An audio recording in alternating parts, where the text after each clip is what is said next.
Base launch trajectory and countdown net. Pad is clear. 10, 9, 8, Launch auto sequence 7, has started. 6, 5, 4, 3, 2, 1. Go for launch.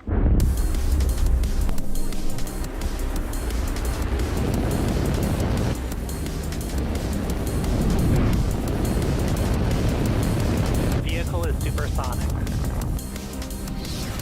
Stage separation confirmed. Dragon, separation confirmed.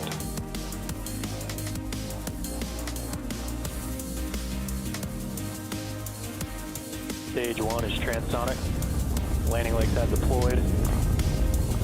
And Falcon 9 has landed. Falcon 9 is in startup.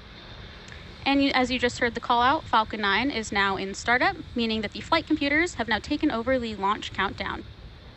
In just a few seconds, we should hear our launch director, or LD, give the final go for launch. LD, go for launch. And the launch director has given the final go to proceed for launch. Let's sit back and watch as Falcon 9 takes our 56 Starlink satellites into space. T-minus 30 seconds.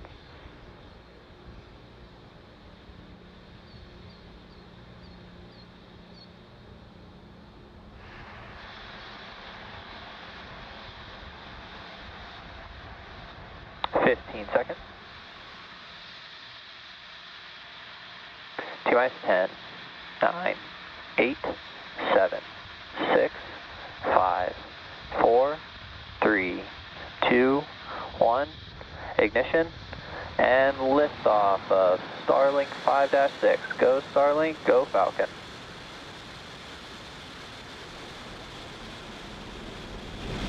Vehicles pitching downrange.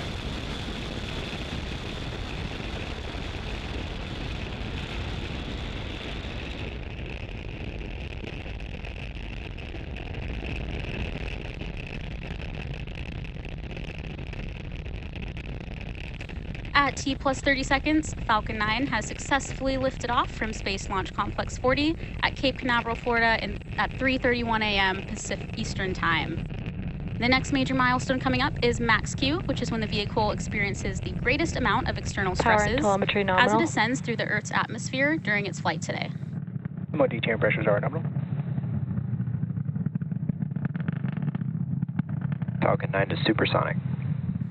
Falcon 9 is now supersonic, meaning it is traveling faster than the speed of sound.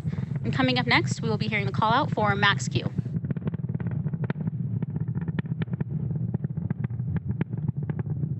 Max Q.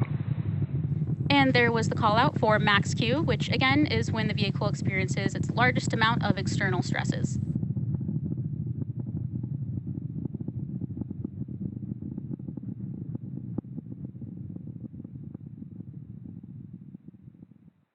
And we are about 1 minute away from a series of events, being MECO, stage separation, SES-1, and then fairing separation. MECO stands for main engine cutoff, which is when all 9 Merlin engines will shut down in preparation for stage separation. And during stage separation, the first and second stages will separate from each other. The first stage will begin its journey back to Earth, while the second stage will light its Merlin vacuum engine to propel our Starlink satellites to their planned orbits. Let's keep an eye out for these events happening in pretty quick succession.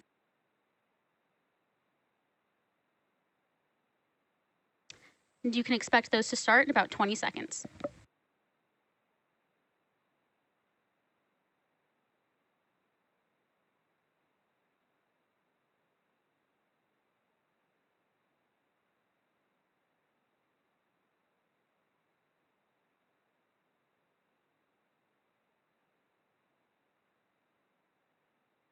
MECO.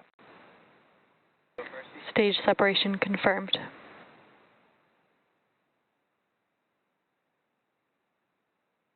And back ignition.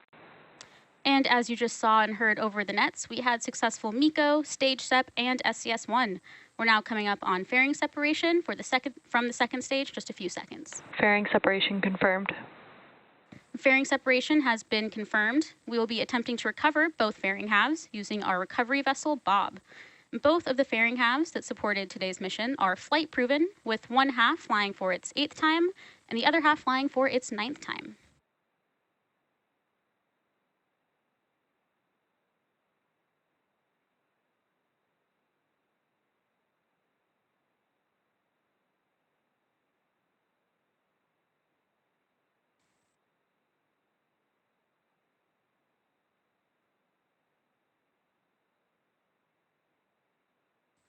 Both the first and second stages are following nominal trajectories.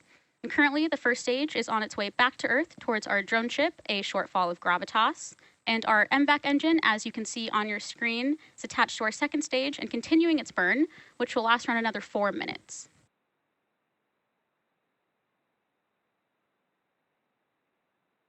And although we don't have views of the first stage right now, the vehicle is still healthy and successfully making its way back to our landing site.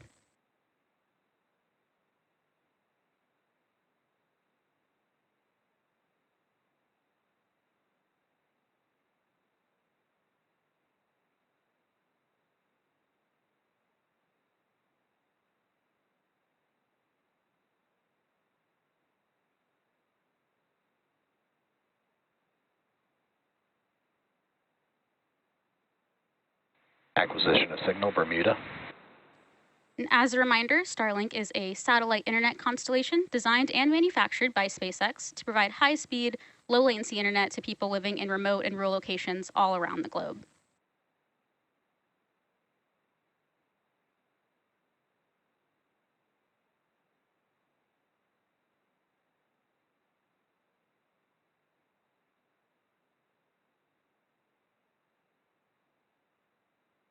And as an update for our first stage, it is still performing nominally and still making its way back to our landing site.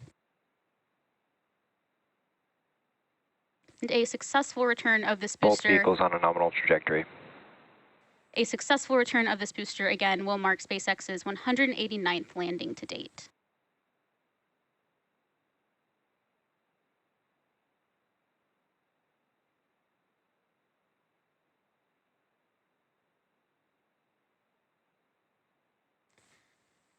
And as I mentioned earlier, today's Starlink mission marks SpaceX's 228th mission overall and the 29th mission just this year. And coming up next in this mission is entry burn on the first stage, which is the first of 2 burns it will go through in preparation for landing.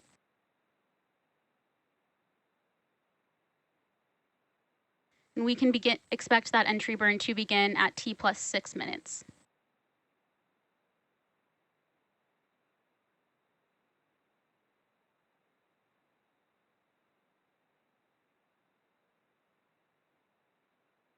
Stage 1 FTS has safed. Stage 1 entry burn startup. And there's a call out for Stage 1 entry burn. And Stage 1, which we also call the booster, has ignited engines numbers 1, 5, and 9 to slow it down for atmospheric re-entry. And now we finally have first stage views, and it's currently making its way back to our landing site. Stage 1 entry burn shut down. Stage 2 FTS has safed. You just heard the call out. The entry burn on the first stage has completed. And coming up next is our landing burn on the first stage, which will be the second and final burn in preparation for landing.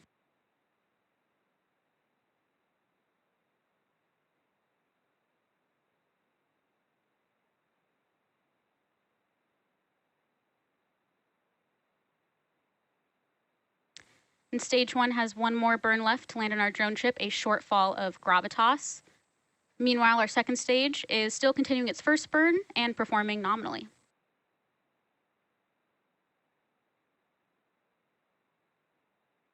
Both vehicles on a nominal trajectory.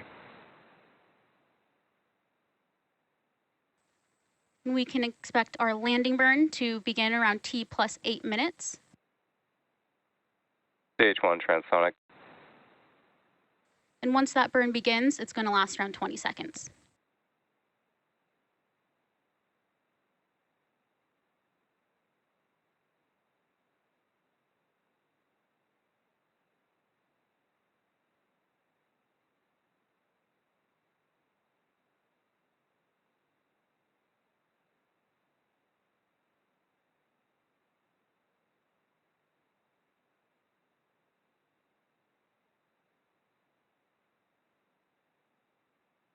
Stage 1 landing burn. And there's confirmation that the Stage 1 landing burn has started in preparation for touchdown on our drone ship, a shortfall of gravitas.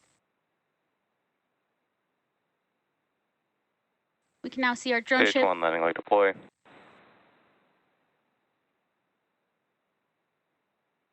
Stage 1 landing is confirmed. And this Falcon 9 first stage has now successfully launched and landed Stage for 2 the terminal 7th guidance. time. We are now coming up on second engine cutoff.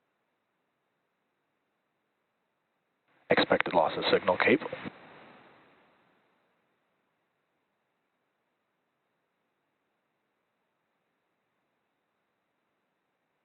And back shutdown.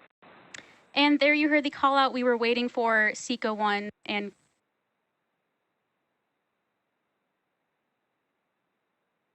Nominal orbit insertion. we now have been able to confirm both SECO 1 and nominal orbital insertion and confirmation of a good orbit for our 56 Starlink satellites. Today's landing marks our 189th overall landing of an orbital class rocket, including Falcon 9 and Falcon Heavy missions. With confirmation of successful first stage landing and second engine cutoff, that will wrap up our coverage for today. Be sure to check our social media for confirmation of Starlink deployment, and thank you so much for watching, and we will see you next time.